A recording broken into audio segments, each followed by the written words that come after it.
কিন্তু কাফেররা এটা বুঝতে চাইল না। তারা বলতে লাগলো, আব্দুল্লাহর বেটা মুহাম্মদ আমাদের পিতা পুত্রের মধ্যে একটা বিশৃঙ্খলা তৈরি করে দিচ্ছে, আমাদের ভাই ভাইদের মধ্যে আলাদা একটা ফাটল তৈরি দিচ্ছে, আমাদের সমাজের মধ্যে এত সুশৃঙ্খল একটা পরিবেশ, এই পরিবেশের মধ্যে আব্দুল্লাহর বেটা মুহাম্মদ নতুন ধর্মের দাওয়াত দিয়া আমাদের মধ্যে একটা হরজগোল তৈরি করে দিয়েছে। আমরা আব্দুল্লাহর বেটা মুহাম্মদকে এই দ্বীনের দাওয়াত এত সহজে দিতে দিব না। বলেন না নাউজুবিল্লাহ।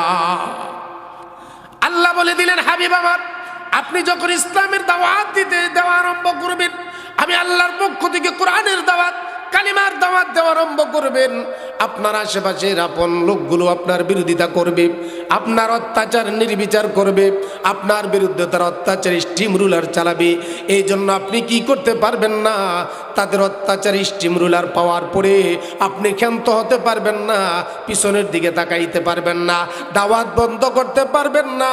কারণ হলো, পৃথিবীর মানুষ যদি আপনার সাথে নাও থাকে, আমি আল্লাহ পাক রব্বুল আলামিন আপনার সাথে রয়েছি। বলেন না সুবহানাল্লাহ। আল্লাহ বলেন, পৃথিবীর কোনো মানুষের সাহায্য দরকার নাই। ওয়াল্লাহু ইয়াসিমুকা মিনান নাস। জোরে সরে বলেন সুবহানাল্লাহ। আল্লাহ বলেন, মানুষের সাহায্যের প্রয়োজন নাই, আমি আল্লাহ পাক রব্বুল আলামিন আপনাকে সাহায্য করব। আমি আল্লাহর সাহায্য নিয়ে আপনি সামনের দিকে এগিয়ে যাবেন।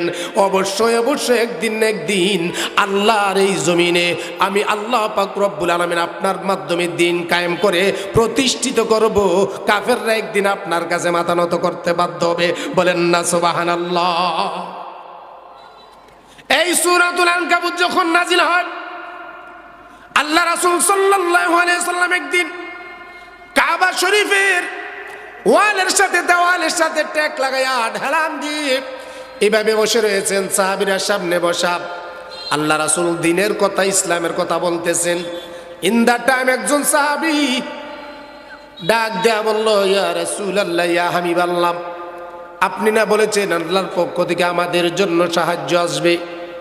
ইয়া রাসূলুল্লাহ, কাফের মুশরিক বেঈমানেরা আমাদের উপরে এভাবে অত্যাচার নির্যাতন চালিয়ে আমাদেরকে নির্বিচারে আমাদেরকে অত্যাচার করতেছে, আমাদেরকে অসহায় পেয়ে তারা আমাদেরকে মারধর করতেছে, আগুনের ছিটা মারতেছে, আমাদেরকে আগুনের উপর শোয়ায় রাখতেছে, জ্বলন্ত কয়লা আমাদের উপরে ঢেলে দেওয়া হচ্ছে।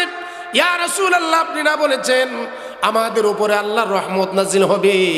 কই গো নবীজি, এখন পর্যন্ত তো আমরা দেখতে পারলাম না যে আল্লাহ পাক রব্বুল আলামিন আমাদের উপর রহমত নাজিল করবে, দয়া নাজিল করবে, সাহায্য করবে।